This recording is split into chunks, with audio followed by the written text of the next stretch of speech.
Bom dia, boa tarde, boa noite, seja lá a hora que você estiver ouvindo. Meu nome é Graziele Rodrigues, esse é o podcast Feminismo e Marxismo do Esquerda Diário e do Pão e Rosas. Esta geração tem a revolução. Não temos medo. Hoje o nosso podcast vai falar sobre sindicatos e divisão sexual do trabalho. Para esse tema, a gente está aqui com um time de peso de dirigentes sindicais especialistas no tema dos sindicatos. A gente está com a Grazi Rodrigues, que já abriu o episódio aí com a vinheta. Ela é professora municipal em São Paulo e na semana passada ela esteve representando milhares de professores em debate ao vivo com o secretário de Educação em São Paulo. Dá um oi pra gente, Grazi. Oi, gente.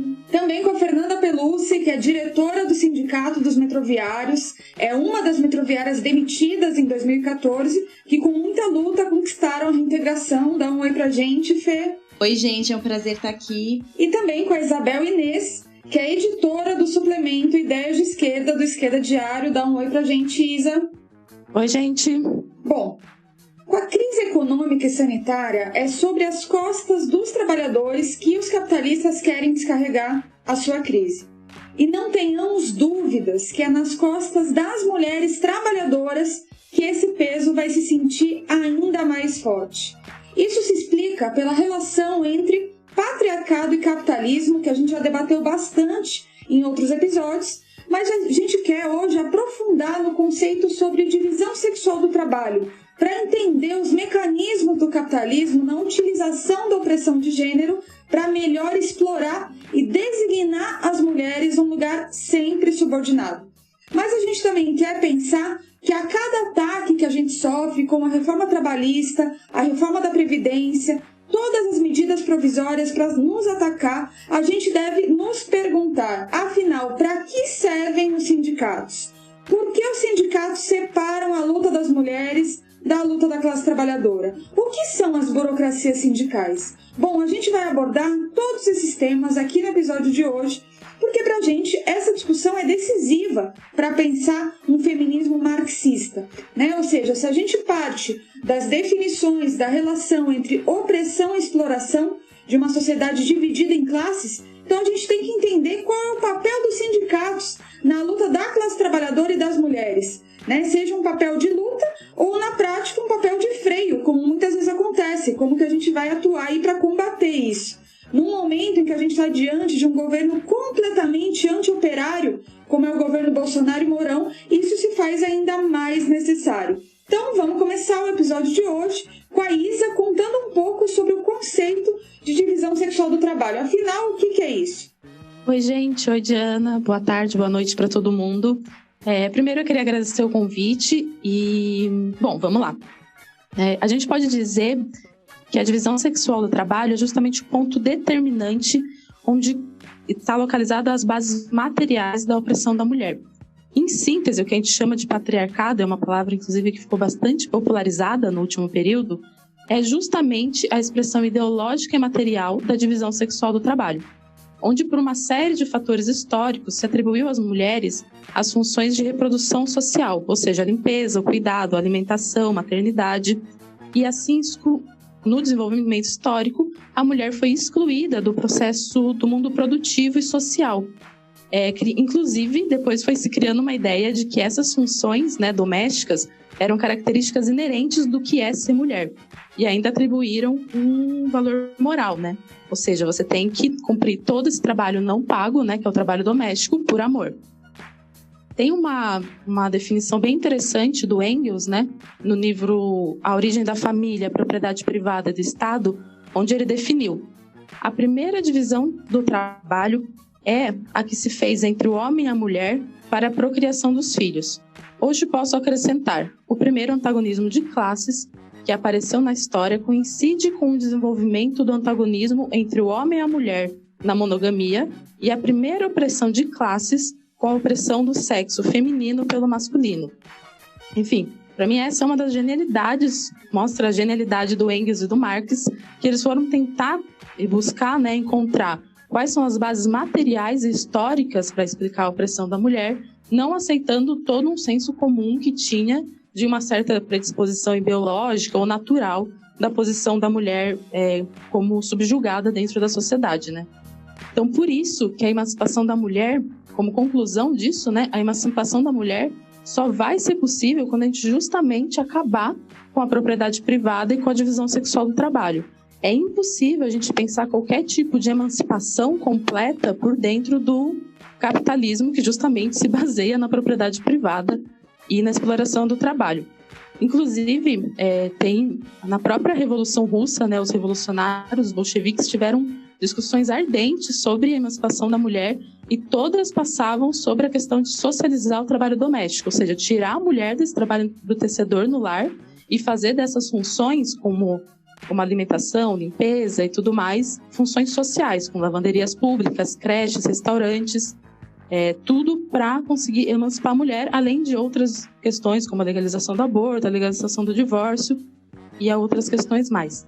Mas, além disso, a divisão sexual do trabalho também serve para a burguesia para manter uma divisão subjetiva na classe trabalhadora. Ou seja, uma divisão subjetiva entre homens e mulheres dentro da classe trabalhadora para que eles não se vejam como aliados e irmãos de classe, né?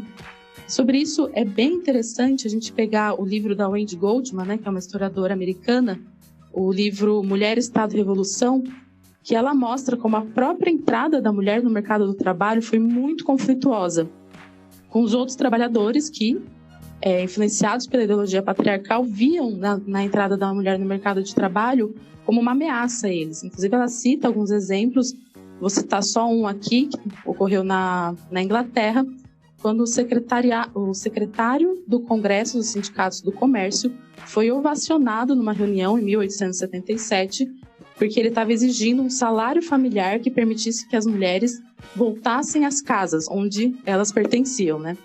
Bom, como a gente nunca conquista nada sem combate, as mulheres tiveram que dar um duro combate contra esse machismo, né, que existe, e para ter o direito de fazer parte da vida social e produtiva. A Clara Zetkin, que foi uma dirigente da social-democracia alemã, foi uma dessas mulheres que sempre batalhou para organizar as trabalhadoras, né? Então, a Organização Revolucionária das Trabalhadoras. E no Congresso Fundacional da Segunda Internacional, ela disse de forma enérgica, citando ela, né? Não é o trabalho feminino em si que leva ao rebaixamento dos salários ao competir com o trabalho masculino, mas sim a exploração do trabalho feminino por parte dos capitalistas que se apropriam dele. Ou seja, o capitalismo se apropriou muito do patriarcado, impondo uma série de opressões, salários menores, a superexploração da força de trabalho feminina, e ainda se apropria desse trabalho não pago, que serve, né, para reproduzir a própria força de trabalho e, como parte do sócio-metabolismo do capital, ajuda a gerar lucros para o capitalista, né? Só que mesmo dentro disso, também como nada é isento de contradições, o capitalismo, a partir dessa apropriação do patriarcado, ele vem aprofundando uma contradição dentro de si mesmo. Ou seja, o modelo patriarcal, ele tem cada vez menos bases materiais para se sustentar, justamente porque o capitalismo foi obrigado a proletarizar a grande maioria das mulheres. E o que a gente vem vendo, né, nos últimos processos de luta das mulheres é justamente o choque entre as maiores aspirações do movimento feminista, com a entrada da mulher no mercado de trabalho, a busca por mais igualdade, com as condições de vida que são cada vez mais desiguais. As mulheres com postos mais precários, mais oprimidas, agora com a pandemia nem falar. Então, esse choque pode ser um motor bastante importante para movimentos mais radicais e, enfim, isso eu acho que vai ser uma coisa que a gente vai conseguir desenvolver mais hoje na discussão. Então, meninas, eu queria partir disso que a Isabel fala sobre a divisão sexual do trabalho, né? Porque a gente, analisando o mercado de trabalho propriamente dito, grande parte das mulheres, né, como ela mesma colocou, ainda ocupam os trabalhos que mais tratam do cuidado, né, por assim dizer. Como na saúde, na educação, na limpeza, né? E a divisão sexual do trabalho, ela é uma questão que ela perpassa o gênero, mas ela é principalmente uma questão de classe, né? Tanto no âmbito do mercado de trabalho, mas principalmente dentro dos lares, né? E estatisticamente, as mulheres, elas dedicam o dobro do tempo que os homens, né, para as atividades domésticas. Mas são as mulheres trabalhadoras as que mais sofrem essa exploração capitalista com o trabalho doméstico não remunerado, né? Uma vez que as mulheres burguesas, elas podem contratar babás, cozinheiras próprias, empregadas domésticas, né, para a realização desses afazeres, né? Então, essa situação, ela comprova o enorme lucro que o capitalismo garante em base a esse trabalho, né? Então, entrando um pouco mais, né, na questão dos sindicatos mesmo, eles são uma importante ferramenta da luta dos trabalhadores, né? O revolucionário Lenin, ele dizia que os sindicatos, eles eram um instrumento para lutar contra os patrões e também para exigir do governo leis necessárias aos operários, né? Então, em 1922 também, o próprio Lenin colocava que uma das tarefas mais importantes dos sindicatos é a defesa em todos os aspectos e por todos os meios dos interesses de classe do proletariado em sua luta contra o capital. E dessa tarefa também deve ser colocada abertamente em um dos primeiros lugares, né? E, pessoal, justamente, né, porque hoje a classe trabalhadora ser muito feminina, né, é que é importante que os problemas pelos quais as mulheres trabalhadoras sofrem no dia a dia sejam tomadas também pelo conjunto dos trabalhadores, né, que as demandas das mulheres sejam incorporadas nos sindicatos como uma demanda de todo mundo, né, fazendo assim, então, dos sindicatos porta-vozes dessa luta, né, inclusive incorporando a batalha pelo fim do trabalho doméstico, reivindicando creches públicas 24 horas, lavanderias, refeitórios públicos, para livrar as mulheres dessas tarefas, né, que lhes impõem a dupla jornada de trabalho, né? No governo Bolsonaro, a gente teve enormes avanços contra os direitos dos trabalhadores, como, por exemplo, a reforma da Previdência, que vai impor que a gente trabalhe até morrer. E como a Diana disse, a gente sabe que são as mulheres, principalmente as negras, que estão nos postos de trabalho mais precários e que vão sofrer mais com esses ataques e com tantos outros ataques que estão em curso agora. E contra todo esse retrocesso que aprofunda a exploração e a opressão das mulheres hoje, os sindicatos precisam estar na linha de frente de defender esses direitos, mas infelizmente, como a gente vem vendo, não está sendo muito bem assim, né?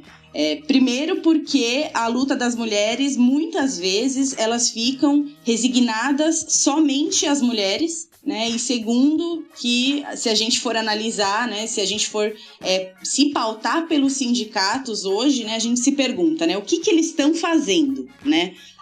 Por exemplo, a CUT, que é dirigida pelo PT, que é a maior central sindical do país, com quase 24 milhões de trabalhadores nas suas bases, se nega a organizar a luta e nada faz para mudar essa realidade que a gente vive, né? Então, essas direções, que a gente também costuma chamar de burocracia sindical, acabam, na prática, cumprindo um papel de braço do Estado burguês, na verdade, dentro dos organismos de organização dos trabalhadores como os sindicatos, né? Porque eles acabam por rifar os nossos direitos nesse sentido, né? Não, com certeza, Fê. Inclusive porque a gente está, nesse momento, inclusive apoiando toda uma luta dos entregadores, né? Teve uma primeira paralisação, agora no sábado, dia 25, vai ter uma nova paralisação. E aí a gente tem que ver uma deputada como a Tabata Amaral aí apresentando um PL para normalizar a precarização do trabalho e reivindicando o feminismo, né, sempre, a Tabata Amaral. Então é um exemplo aí também do tipo de ataque que a gente está tendo que se enfrentar nesse momento, resistir nesse momento, justamente para não permitir que avance os ataques, avance a precarização, né, e a gente vê os sindicatos aí, na realidade, não articulando nenhum tipo de luta, né. E eu achei muito boas as explicações que vocês deram, Estava faltando nos nossos episódios entrar mais a fundo nesses conceitos sobre divisão sexual do trabalho, sindicatos. Depois a gente vai aprofundar um pouquinho mais sobre a questão da burocracia sindical, que a Fê já indicou aqui. Mas eu queria resgatar um pouco a leitura da Helena Hirata, que eu já citei algumas vezes aqui. Ela dizia que sobre o tema da divisão sexual do trabalho era necessário apontar duas observações prévias. A primeira é que o conceito de trabalho precisa ser encarado abarcando o trabalho profissional e doméstico, formal e informal, remunerado e não remunerado, para dar conta de todos os efeitos que tem em relação às mulheres. E a segunda questão é não deixar de associar a divisão sexual do trabalho com a divisão sexual do saber e do poder. Nas palavras dela, retomando a feminista norte-americana Nancy Fraser, que chamava essa relação de processos de subordinação mediados pelo mercado, fazendo com que toda essa responsabilidade, supostamente natural das mulheres, como a Isa tinha colocado anteriormente, em trabalhos também supostamente femininos, no trabalho doméstico, etc., tudo isso estruturaria mercados de trabalho que são desvantajosos para as mulheres. Em outras palavras, como dizia também a professora Cláudia Mazei Nogueira, a entrada das mulheres no mercado de trabalho foi um passo adiante, mas ocorreu de forma precária. E quais são os efeitos disso nos sindicatos? Queria que a gente entrasse um pouquinho mais nisso e a Grazi vai falar um pouco desse tema. Então, Di, partindo do fato de que aqui no Brasil a classe trabalhadora é negra e ela é constituída por um exército de mulheres, a perspectiva que as organizações dos trabalhadores se colocam frente a essa realidade e a essas demandas sentidas por esses setores é bastante decisiva. Por isso eu queria trazer alguns dados para ajudar a gente a ter uma visão mais concreta do que é esse gigante que é a classe operária no Brasil e da dimensão que tem a organização sindical no nosso país. Segundo a PNAD, em 2018 a gente tinha 92,3 milhões de pessoas ocupadas, sendo que apenas 11,5 milhões delas estavam associadas aos sindicatos. Nessa mesma pesquisa, ela também indicou que o índice de sindicalização naquele ano era 12,5%, então era o menor desde 2012, quando esse índice havia atingido 16,1%, o menor índice em 7 anos. Se a gente for ponderar, que esses dados eles foram levantados antes da extinção do Ministério do Trabalho pelo Bolsonaro, no dia 1º de janeiro de 2019, o primeiro dia do seu governo, e também antes da reforma trabalhista, que fragmentou e precarizou mais ainda o trabalho e contribuiu para que houvesse uma massa maior de trabalhadores sem representação sindical, de trabalhadores intermitentes, uberizados, autônomos. As próximas pesquisas com dados gerais sobre isso, elas devem apontar um decrescimento ainda maior e mais profundo nesses índices, Porque a própria PNAD ela já apontava, desde então, um crescimento significativo e precário das pessoas empregadas nos setores de transportes e de alimentação, ligando isso ao crescimento exponencial da empregabilidade autônoma, através dos aplicativos e da venda de comida de rua. Esse processo ele se acentuou muito com a pandemia, como a gente está vendo, E pensar essa realidade nacional de precarização é pensar o impacto disso também na organização sindical, E quando a gente vai ver, são duas realidades, e realidades bem distintas mesmo entre os trabalhadores. Tem uma realidade de um setor que é extremamente precário e rotativo, e outra que ainda consegue conservar alguns direitos da CLT e alguma estabilidade. Nesse caso, quando a gente para analisar, a maioria dos negros e das mulheres estão entre o primeiro setor, esse setor mais precário. E essa também é uma forma de dividir a nossa classe, A PNAD de 2018 também mostrou que o índice dos homens ocupados naquele ano era de 56,3%, enquanto as mulheres respondiam por 43,7%. No entanto, se constatou também que aquela era a menor diferença da taxa de ocupação entre homens e mulheres desde 2012, tendo diminuído a ocupação entre os homens e aumentado a ocupação entre as mulheres. A professora Renata Gonçalves, refletindo sobre esse fenômeno da feminização da força de trabalho, que vem desde os anos 70 se dando de maneira mais profunda em vários países, já havia apontado que aqui no Brasil esse processo se desenvolvia de maneira específica, como uma feminização do trabalho precário, como a Diana também mencionou, E esse elemento, na medida que se aprofunda a crise econômica, se mostra ainda hoje profundamente atual, né? Especialmente quando a gente fala das trabalhadoras negras. Mas antes de entrar nesse aspecto, na nossa organização sindical e política, enquanto mulheres negras e parte do precariado, eu queria chamar a atenção mais uma vez para o fato de que nós, mulheres, somos uma parte cada vez mais expressiva do mercado de trabalho, e mesmo se a gente tendo nos equiparado, né, na taxa de sindicalização, quando olhamos hoje para as direções dos sindicatos, mesmo nas categorias majoritariamente femininas, como os setores da educação, da saúde, segue bastante evidente que esse universo dos sindicatos ainda hoje é bastante masculino e burocrático, né? O que é produto de uma política para impedir que as nossas demandas, né, enquanto setores oprimidos, se expressem e que essas entidades, os sindicatos, estejam também a serviço dessas lutas.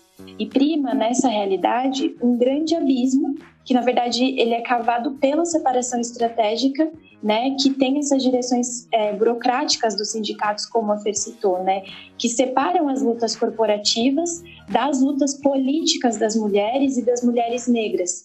Essa é uma forma de dividir o que é sindical do que é político, numa lógica de que trabalhador só luta por salário, impedindo que se expresse a partir daí uma política mais profunda, né, de tribuno por dentro e por via dos sindicatos.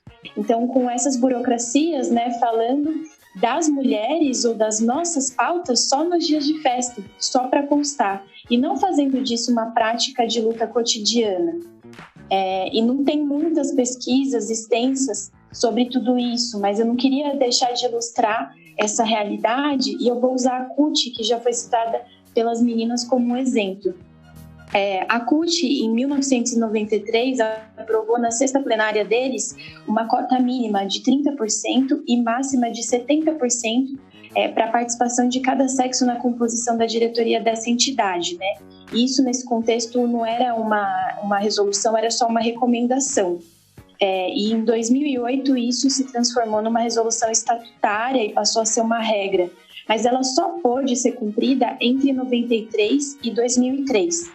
Estudando esses dados, a partir de 2006 se identificou que vários anos não foi possível nos congressos dessa entidade nem atingir o percentual de 30% de participação das mulheres na diretoria. E mesmo depois, né, que foi aprovada no congresso de 2012 da CUT uma decisão que aumentava essa cota, né, transformando diretamente não só numa participação mínima de 30%, mas uma resolução de paridade, em que 50% das cadeiras da diretoria tinha que ser designada para as mulheres, eles passaram muitos anos sem atingir nem a cota anterior, que era de 30%, né, para a composição da diretoria. Entre 2012 e 2019, nem 30% das mulheres estavam na diretoria dessa central sindical, e só então isso começou a ser revisto, só ano passado. Mas com tudo isso eu não quero, na verdade, reivindicar uma representação feminina vazia, né, das mulheres nas direções das entidades. Inclusive porque eu faço bastante coro com a crítica que as companheiras colocaram, né, em relação a essa central. Mas eu queria exemplificar que essa debilidade, ela se expressa também na construção dos espaços sindicais. E ela é uma consequência direta, né, da separação estratégica que as entidades fazem das lutas econômicas em relação às lutas políticas, né? Por isso é bastante decisivo que, frente à permanência da precarização como um aspecto marcante da participação da mulher no mercado de trabalho, as nossas entidades dos trabalhadores tomem para si essa batalha contra a opressão das mulheres, né, que é uma condição estrutural para a nossa exploração.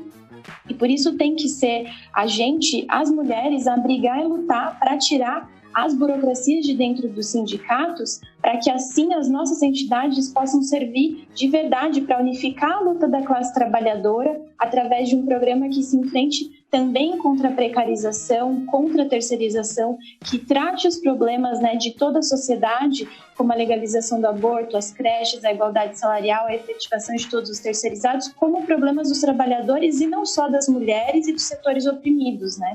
Sim, Graça. Eu queria aprofundar aqui, inclusive, essa discussão sobre a burocracia sindical, que a gente fala bastante e é bem importante. A grosso modo, na verdade, a burocracia sindical é um setor dentro da própria classe trabalhadora que goza de vários privilégios, como estabilidade financeira, não trabalhar. Inclusive, se você for ver, nenhum burocrata sindical trabalha e está muito distante do que é a realidade da base dos trabalhadores, né? A burocracia sindical, ela existe justamente para exercer os interesses da burguesia dentro do movimento operário.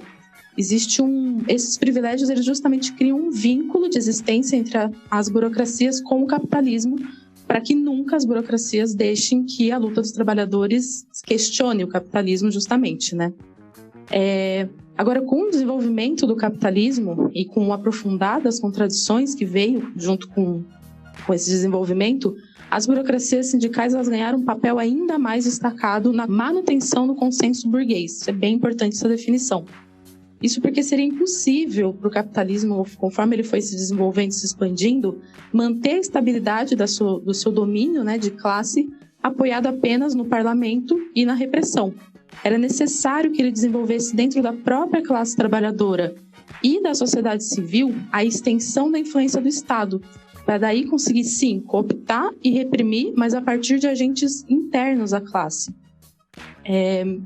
Essa definição de que as burocracias sindicais mantêm o consenso, ela é, só para retomar, porque ela é muito fundamental, justamente que isso se materializa com as burocracias sempre impedindo que a luta da classe saia dos limites permitidos pelo capitalismo, né?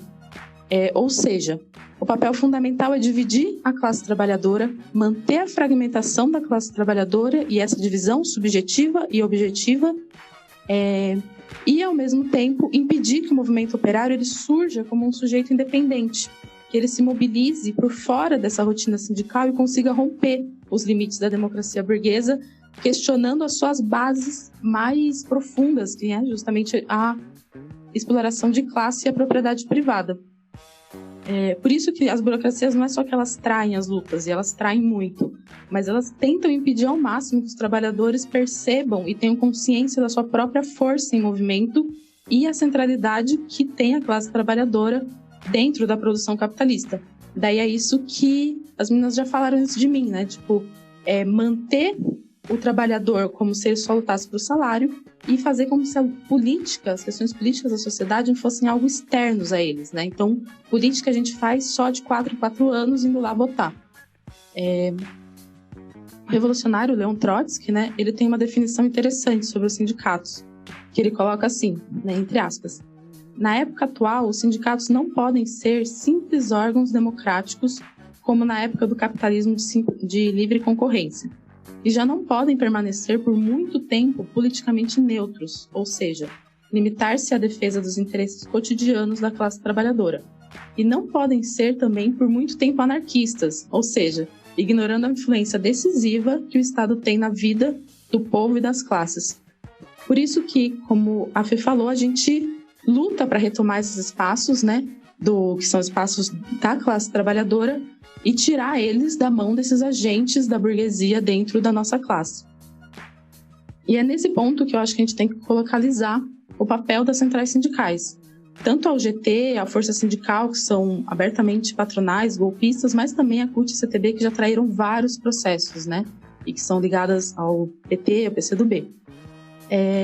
Por exemplo, eu sou filha de aeroviários, assim, e hoje, né, nessas últimas semanas, a gente está vendo um ataque absurdo acontecendo no setor da aviação, que a companhia aérea Latam, ela demitiu só no Brasil 1.900 pessoas, mas na América Latina foram quase 10 mil pessoas, e além disso, está retirando vários direitos, tudo isso no meio da pandemia, assim, é um drama absurdo.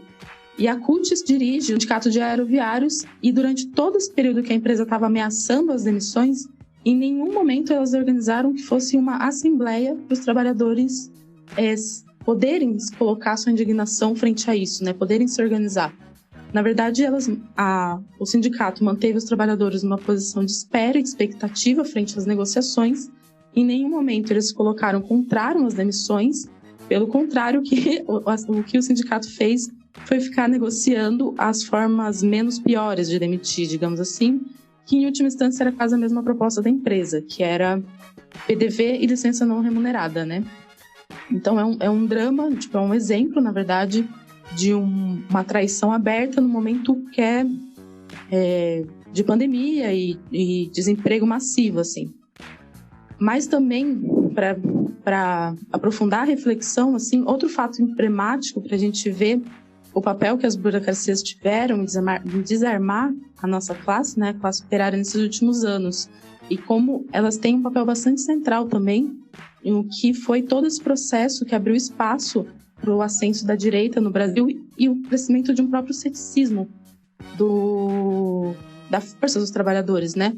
Desde 2013 até... Falar de 2013 foi de direita, depois a citação com o golpe, mas principalmente em 2017, onde teve uma greve, um processo de indignação muito grande, uma greve geral, né, que foi chamada, e onde os trabalhadores estavam mostrando a vontade de lutar contra os primeiros ataques do governo na época, né, do governo golpista do Temer, e as centrais cumpriram justamente o papel de desorganizar e impedir que aquele movimento de 2017 se desenvolvesse. Justamente porque havia um nível de radicalização e de vontade de luta que os trabalhadores, se seguissem, eles poderiam passar por cima dessas burocracias sindicais e elas perderem o comando. Eu lembro até que na época a gente falava, né, que o PT ele tem mais medo da luta explosiva da classe trabalhadora do que da direita. E a gente viu que o resultado foi esse fortalecimento da direita após essa traição. E para mim isso é um exemplo importante para a gente entender o papel subjetivo das direções e como elas podem mudar as relações de força e as situações políticas da esquerda para a direita. Não, completamente. E você sabe, Isa, que esse termo pelego, né, que muitas vezes a gente usa também para denominar essa burocracia sindical que você descreveu aí, atuando, né, para frear a luta dos trabalhadores, esse termo é aquela pele colocada em cima do cavalo para impedir o impacto entre a sela e o cavalo, né? É bem sintomático, né? Porque é uma coisa para suavizar esse impacto, para torná-lo mais leve, para amortecer esse impacto, né? Por isso daí que vem essa palavra pelego, né? Que a gente tem que usar muito porque estão em muitos sindicatos, né? Como a gente está vendo, e é muito importante a gente organizar a nossa luta e a luta das mulheres para poder lidar com isso. Inclusive, quando a gente fala em burocracia, logo o trabalhador pensa assim, né? Ah, um monte de papel, um monte de trâmite difícil, complicado de fazer. Enfim, aqui como a Isa colocou, a gente está falando de burocracia num sentido um pouco mais amplo, ainda que tenha a ver com essa ideia de dificultar tudo, né? Se a gente for pensar, o Estado, através dos governos e dos patrões, precisaria colocar alguém nos sindicatos para dar uma controlada nos trabalhadores, né? A partir do momento que os trabalhadores têm esse direito de se organizar sindicalmente. Mas quem que poderia fazer isso? Não dava para colocar um governante diretamente, nem dava para colocar um patrão diretamente, né? Já que, como eu disse, era um direito do trabalhador ter o sindicato. Então, a melhor forma era cooptar trabalhadores, ou seja, pessoas da própria classe trabalhadora que pudessem cumprir esse papel traidor, né? E essas pessoas cumpririam ao mesmo tempo o papel de representar oficialmente os trabalhadores, agindo como intermediários nos conflitos entre patrões e empregados, né? Mas de onde que vem a força desses burocratas sindicais, né? Desses pelegos? Né? A força deles vem do respaldo que tem dos governos e dos patrões em primeiro lugar. Né, o Trotsky ele falava que a burocracia é a polícia da burguesia no movimento operário, né? Ou seja, para controlar os trabalhadores, eles colocam esses burocratas que atuam como cães de guardas deles, né? Então, se a gente está planejando uma greve contra os patrões, eles vão lá e entregam a gente, né? Se está organizando uma luta, vão lá e entregam. Mas a força deles também é extraída dos trabalhadores, né? Isso mesmo, os burocratas vão sempre desmoralizando, dividindo e apaziguando a força que tem os trabalhadores. Isso é impressionante, né? Quando a gente começa a ver uma luta se organizar, os trabalhadores começarem a se levantar, a primeira coisa é ver algum dos sindicatos dirigidos, né, por essas centrais que a gente citou aqui, que ou são diretamente mafiosas ou são burocráticas, né, e atuam como freios, a gente vê atuando para impedir, dificultar tudo que se possa imaginar na luta dos trabalhadores, transformando o que poderia ser uma simples organização dos trabalhadores em uma grande burocracia e fazendo todo mundo desistir, desanimar, recuar para a despolitização, inclusive, né? Por isso que a gente fala, né? Tem um pouco a ver com o que a Isa falou, né? Que essas centrais, né, como a CUT e a CTB, contribuíram para construir a passividade, né, na classe trabalhadora.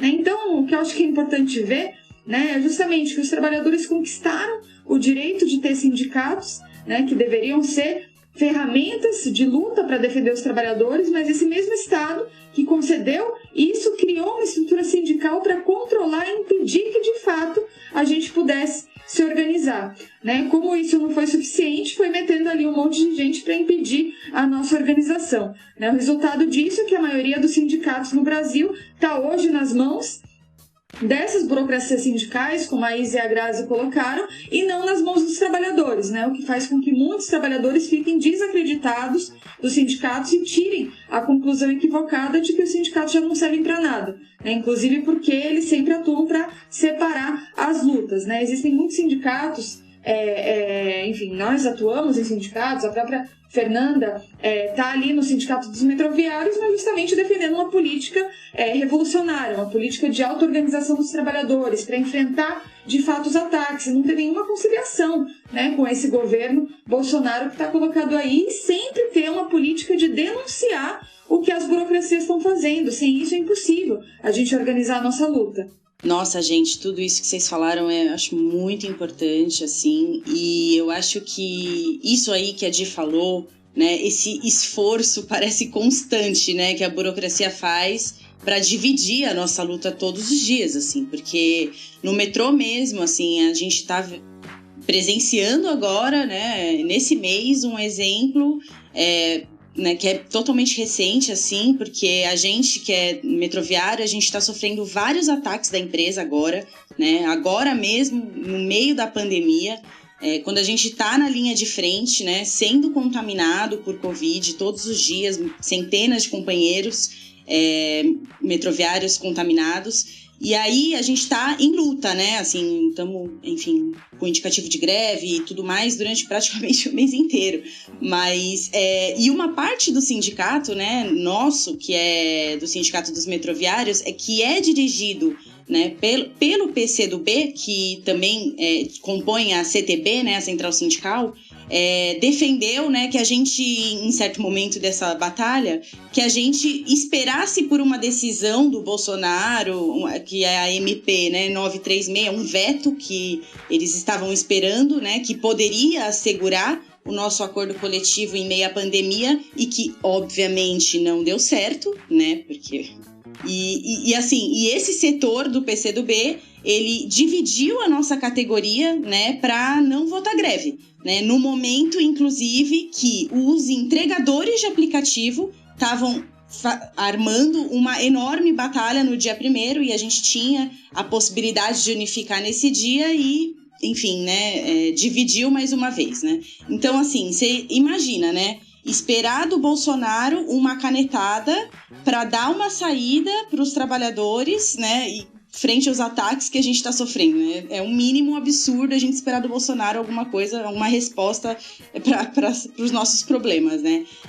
E justamente, né, no momento em que a gente podia ter feito uma aliança, né, que a gente considera estratégica com outra categoria, que são também trabalhadores dos transportes, né, os trabalhadores do aplicativo, que são super explorados, né, teria sido muito explosiva, né, a nossa unidade nesse momento, principalmente, né, que o país passa contra o Dória e o Bolsonaro juntos, né, então... E, inclusive, agora, por mais uma vez, a gente tem, né, os entregadores de aplicativo aí, como disseram, com greve marcada para o próximo dia 25, né, desse mês. E os metroviários, a nossa categoria, está com uma greve, um indicativo de greve para o dia 28, né, ou seja, 3 dias depois. Né? Então, mais uma vez, a gente está dividido. As centrais sindicais não ajudam a gente a unificar, né? Pelo contrário, né? Trabalham contra, né? Pela nossa divisão. Então, eu queria também colocar aí uma outra questão em relação à questão dos sindicatos que eu acho muito importante, né? Que já vem, enfim, as meninas falaram também um pouco, que é a questão, né, de não separar as demandas econômicas das pautas políticas e também democráticas, né? Isso significa, né, que os sindicatos deveriam defender, elevar as questões sindicais, como o direito à creche e tudo mais, para também elevar acima, né, as demandas a outro patamar, né, reivindicando os direitos mais elementares das mulheres, né, como, por exemplo, o direito ao aborto mesmo, né? A gente, que é do grupo de Mulheres Pão e Rosas, a gente batalha em todos os sindicatos onde a gente está, né, onde a gente atua, para que essa também seja uma consigna levantada por todos os sindicatos, né? Porque é uma demanda da mulher trabalhadora, né? Já que a maioria das mulheres trabalhadoras, na verdade, elas não têm como pagar por um aborto, né, numa clínica caríssimo, né? E a gente sabe que as mulheres que mais morrem devido ao aborto clandestino são as mulheres trabalhadoras, né? Então, assim, ninguém aqui acha que, enfim, é fácil, né, tratar esses temas nos sindicatos, né? Obviamente, porque, inclusive nós, a gente mulher trabalhadora, a gente tem muito mais dificuldade do que os homens, inclusive de falarmos publicamente, nos colocarmos, né? Tem a própria dificuldade em si de nos organizarmos, porque muito por conta da questão da dupla jornada também de trabalho, né, que as mulheres sofrem, tem que trabalhar em casa, cuidar dos filhos e tudo mais, é muito difícil essa atividade sindical, né, das mulheres, né, e nesse sentido, por isso que a gente acha que também é bastante importante batalhar, né, para que se construam comissões e secretarias de mulheres dentro dos sindicatos, né, não para separar as nossas demandas, a demanda das mulheres e a demanda dos homens, né, não é por isso, né, mas é que para que existam espaços próprios, né, que atuem tanto para contribuir na compreensão mais profunda de todos esses temas, né, quanto para organizar as mulheres trabalhadoras que têm demandas específicas, ninguém pode negar isso, e que têm que ser levadas em consideração, né, como, enfim, as colegas disseram, assim, porque, e sempre remarcando, né, a necessidade de que sejam levadas em aliança com os nossos companheiros homens, né. E a gente acha que os sindicatos, né, eles podem ajudar a cumprir esse papel, né, importante nesse combate, né, também de uma perspectiva que seja uma perspectiva revolucionária, né. No metrô, por exemplo, a gente também luta junto com por dentro da Secretaria de Mulheres do sindicato, né? Por exemplo, há muitos anos a gente está numa batalha pela subcomissão de saúde e segurança das mulheres metroviárias terceirizadas na CIPA, né? Que é uma comissão interna de prevenção de acidentes, né? Que é uma luta muito antiga nossa, na verdade, mas que a empresa, ela, na verdade, pelo seu caráter machista, né, ela se nega até hoje a aceitar, né, essa subcomissão que trate da saúde e proteção da mulher, né, da mulher metroviária e terceirizada, né, e inclusive, né, o próprio metrô de São Paulo, ele trata o machismo de forma bastante peculiar, porque, por exemplo, há alguns anos atrás ele efetivou um gerente que estava na época sendo acusado de abuso sexual, né? Uma passageira estava acusando ele, e até hoje o cara tá lá ganhando um super salário de 40 mil reais, né? E enquanto isso, né, hoje eles querem tirar o direito dos trabalhadores, dos metroviários, em meio à pandemia, que estão lá se arriscando, né? E então isso já mostra, né, a cara da empresa, né? E não à toa que eles impedem que se efetive, que seja colocada em prática uma subcomissão que defenda a saúde das mulheres na CIPA hoje. A Fê colocou várias críticas, né, essa questão do PT, e para a gente debater essas contradições em relação à questão da mulher, eu queria acrescentar mais um elemento, né, que foi de que nos 13 anos em que eles governaram através da conciliação de classes, mesmo a política que eles reivindicam muito de ampliação dos empregos se deu com muita contradição, né? Porque ampliou diretamente os postos precários de trabalho, em especial do setor majoritariamente feminino, né? Então, nos 13 anos de PT, a terceirização ela triplicou de 4 milhões para 12,7 milhões de trabalhadores ou trabalhadoras, né? Porque a maioria que está no setor de serviços são as mulheres. E esse debate sobre as burocracias sindicais, ele se materializa bastante na prática quando a gente para pensar, né, que a CUT, que é essa central sindical do PT, nunca lutou para impedir a terceirização como uma forma de defender a igualdade de direito para as mulheres e principalmente para as mulheres negras, né? Essa é uma grande expressão dessa discussão toda que a gente está fazendo. E nos maiores sindicatos de professores, por exemplo, os sindicatos aqui da América Latina, né? A POSP é o maior da América Latina e o SINPEM é do funcionalismo municipal do país todo, e ambos são dirigidos pela CUT.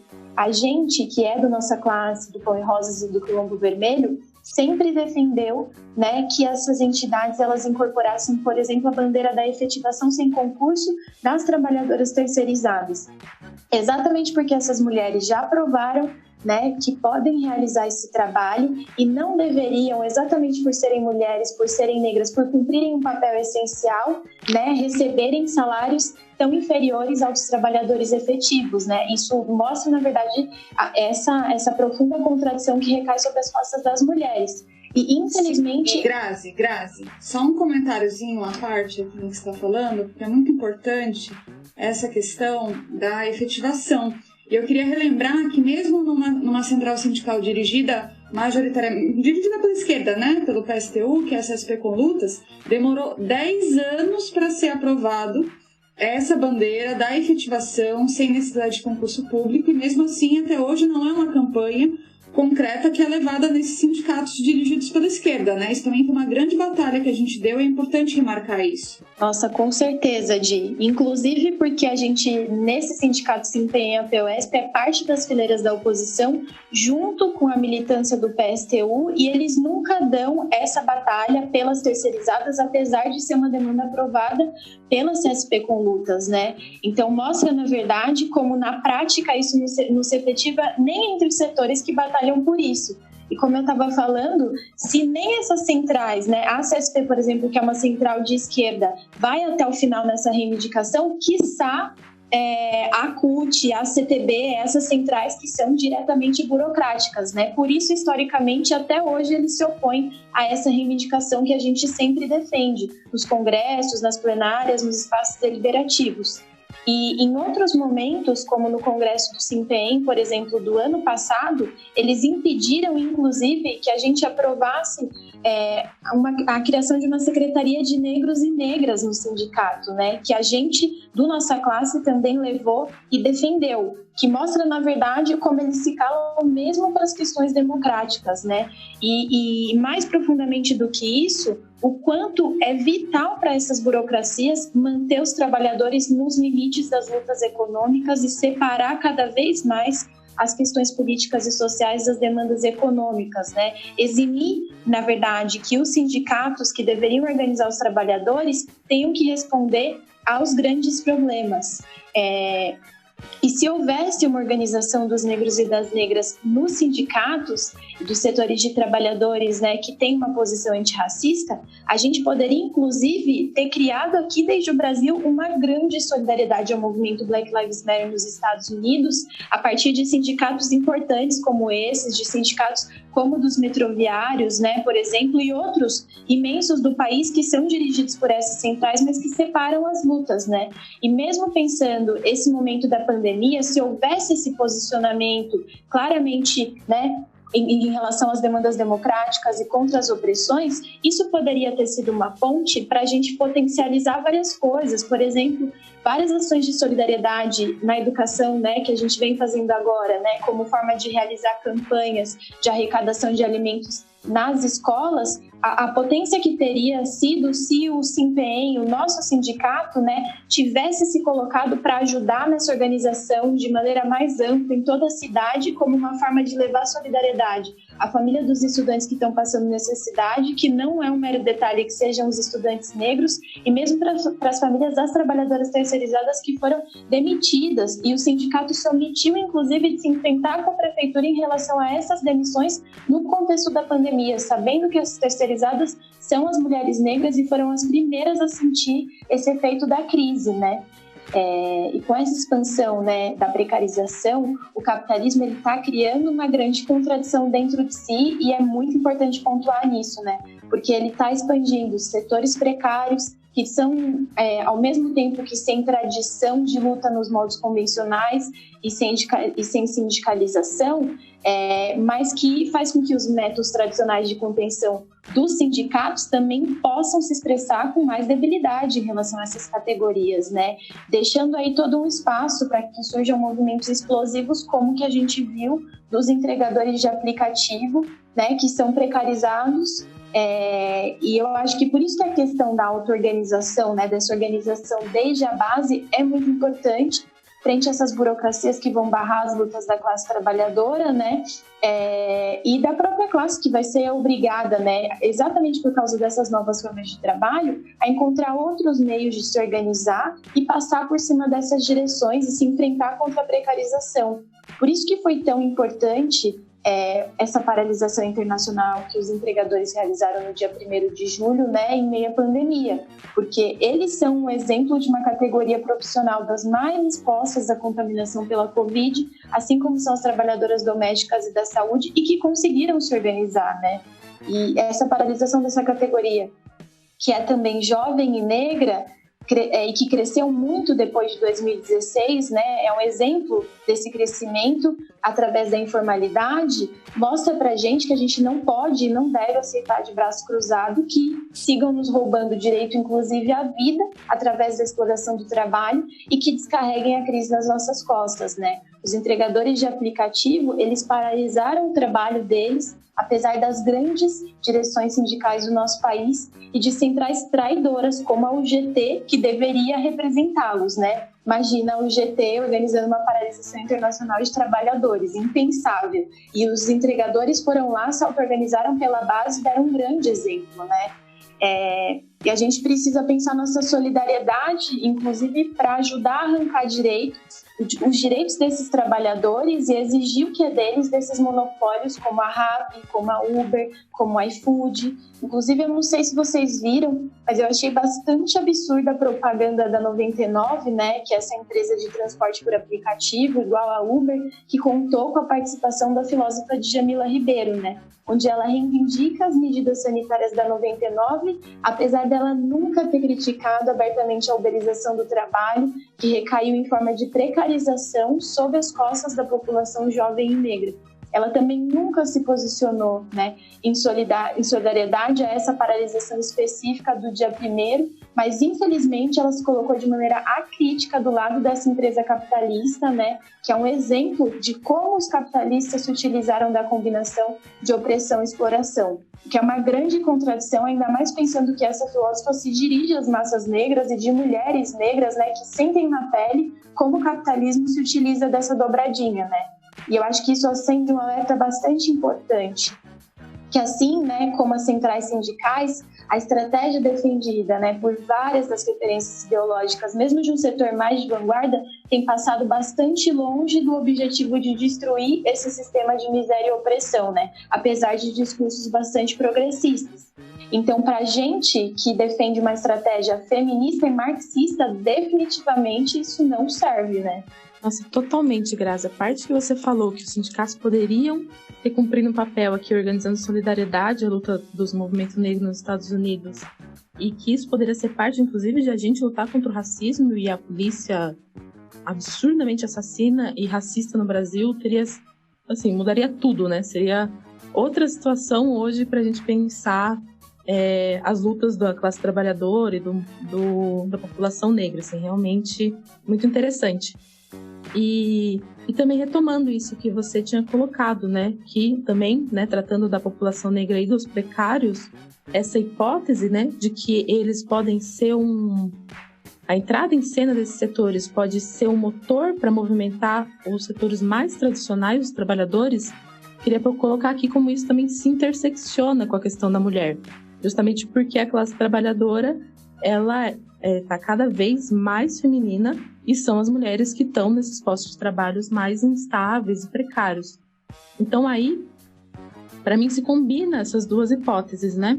Essa que você falou, né, Grazi, que como setores precários podem ter, por eles terem menos freios, né, e terem menos tradição de luta, menos influência das burocracias sindicais, eles podem conseguir romper mais facilmente com essa rotina sindical, com os freios, da burocracia, isso somado ao que a gente vinha discutindo desse novo empoderamento feminista que também entrou no movimento operário. Tipo, o feminismo ele teve um êxito de se expandir, né, com uma ideia, uma concepção entre as mulheres, que essa ideia que a gente não pode mais aceitar nenhum tipo de opressão, de salários menores, assédio, enfim. Tudo isso criou uma nova subjetividade entre todas as mulheres. Mas quando ela entra particularmente no movimento operário, pode resultar numa combinação bastante explosiva. E na verdade, o movimento de mulheres ele já vem de algumas experiências, né, internacionais, desde o que a gente chamou, se eu não me engano, foi em 2015, né, já faz um tempinho, quando começou a Primavera Feminista, e teve várias lutas onde o movimento de mulheres eles vem se colocando como um dos principais movimentos contrários a ataques neoliberais, né, e aos governos de extrema-direita. Que teve vários, né, o Trump e tudo mais, as marchas contra o Trump, contra o Bolsonaro no Brasil.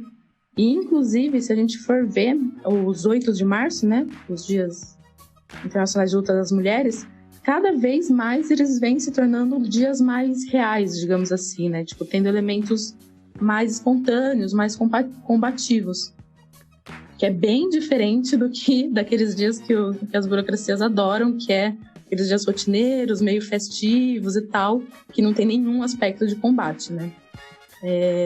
E daí, sobre o movimento de mulheres, é bem interessante isso que a gente está vendo nos 8 de março e a unidade internacional que tem no movimento de mulheres com um elemento novo, que é que o método da classe trabalhadora e a esquerda, né, volta a ser o interlocutor do movimento de mulheres, inclusive um interlocutor e uma referência, né, para o movimento de mulheres, inclusive chamando, né, que foi chamada a Greve Internacional de Mulheres, que teve nos últimos anos.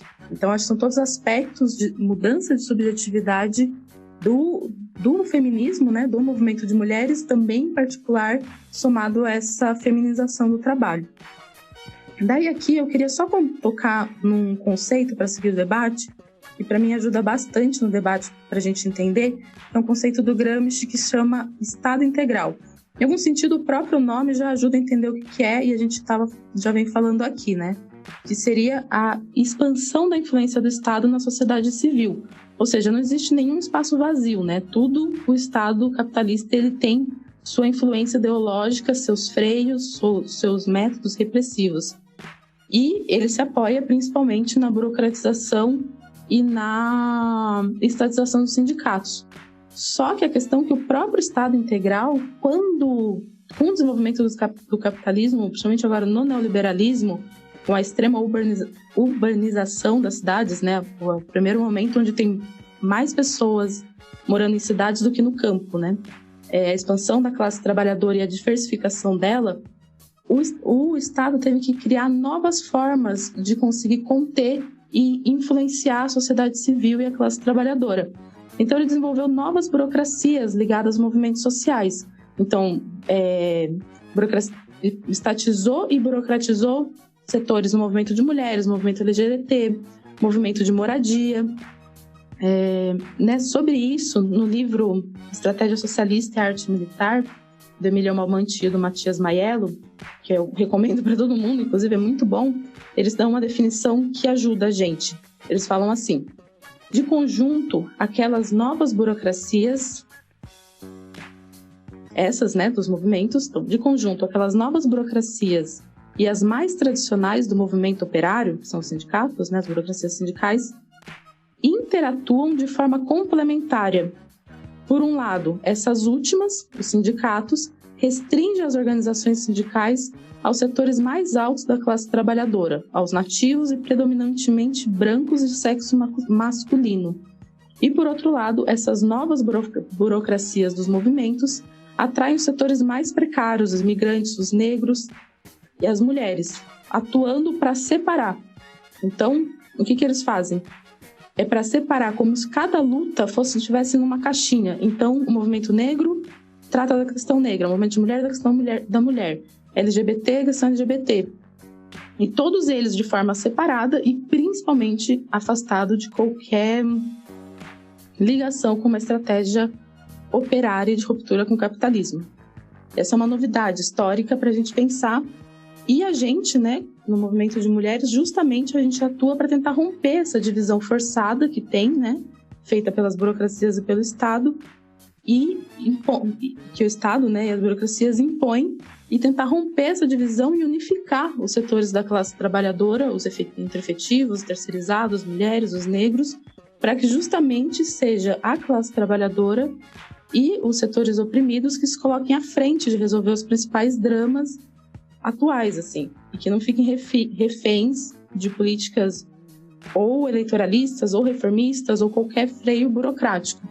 Hoje, em frente à pandemia, o que mais precisa justamente é essa luta para que esses setores se coloquem à frente desses dramas. E a gente do Põe Rosas, né, só para finalizar, eu queria colocar isso aqui, que inclusive a gente atua em vários países do mundo, né, no Chile, na Argentina, México, França, Estados Unidos, Espanha, são vários países, não dá nem para citar todos. A gente atua justamente como parte do movimento de mulheres para que ela avance nesse sentido revolucionário e nesse sentido unificado e de ruptura com o capitalismo. E daí, para mim, tem uma passagem do Trotsky que eu gosto muito, assim, dá um pouco esse espírito de como que a gente atua, que é que ele diz como as mulheres podem ser a força moral que arrasará com todo o conservadorismo, toda a opressão e toda a miséria. E como essa força ela pode acabar com esse velho mundo horrível do capitalismo que a gente vive e abrir caminho para um estágio muito mais superior da humanidade, que a gente defende, né? Uma sociedade comunista, onde finalmente a liberdade se faça de forma ilimitada e que a mulher realmente consiga se emancipar junto com a classe trabalhadora. Bom, gente, a Isa aqui meio que já falou tudo, né? E as outras companheiras também. Eu falei que a gente ia ter um time de peso nesse nosso episódio, né? Me sobrou pouco para falar, então eu vou só pegar um aspecto da relação que a luta dos sindicatos tem com a nossa luta mais de conjunto, né? Que a gente vem sempre tentando abordar aqui nos episódios. E pra gente, a atuação dos sindicatos, como todas as companheiras expressaram, não é um fim em si mesmo, mas é parte da batalha para construir alas revolucionárias no movimento operário como parte da luta por um partido revolucionário de trabalhadores, algo que não existe no Brasil, né? Para isso a gente resgata sempre a tradição revolucionária do Lenin, do Trotsky, da Rosa Luxemburgo, que elaboraram fortemente e atuaram na prática para defender os trabalhadores e a sua auto-organização. Em especial, a Rosa Luxemburgo ela deu enormes combates em defesa do impulso espontâneo das massas e contra os burocratas que morriam de medo de qualquer luta que saísse do seu script e do seu plano inicial. Né? Quem quiser saber mais dessa discussão, participa aí do curso que eu já tinha anunciado, o Marxismo de Rosa Luxemburgo, no campus virtual do Esquerda Diário. A Rosa, além de ser a maior dirigente socialista mulher da história da humanidade, foi também uma das que mais combateu a burocracia sindical e a separação sistemática das lutas econômicas e políticas, como a Fê já tinha também explicado. Então, para a gente, hoje, essas discussões e lições servem para a gente ter clareza de que existe uma burocracia sindical mafiosa nos sindicatos, existe também uma burocracia que se diz dos movimentos, né, mas atua aí de trégua em trégua com os governos, como as companheiras demonstraram, e que não há luta das mulheres ao lado da classe trabalhadora que não passe por denunciar essas políticas traidoras, né? E muitas vezes a gente vê o movimento feminista se calando sobre a política das burocracias, né? Então, na prática, também estão separando as lutas, né? E para a gente é parte dos desafios da luta das mulheres também batalhar nos sindicatos pela mais ampla frente única operária, né? A verdadeira unificação da classe trabalhadora para impedir todos os ataques contra os trabalhadores, né? Unificando a luta das mulheres e dos trabalhadores, né? E com as mulheres trabalhadoras na linha de frente para derrotar o Bolsonaro e o Mourão e também, como a gente vem insistindo já aqui em alguns episódios, lutar por uma Assembleia Constituinte livre e soberana que não somente mude os jogadores, mas as regras do jogo desse regime do golpe institucional, né? Onde nós, revolucionárias, marxistas, vamos defender aí até o final a luta por um governo de trabalhadores de ruptura com o capitalismo. E a gente convida você para fazer parte dessa luta com a gente no Movimento Revolucionário de Trabalhadores e no grupo de mulheres Pão e Rosas.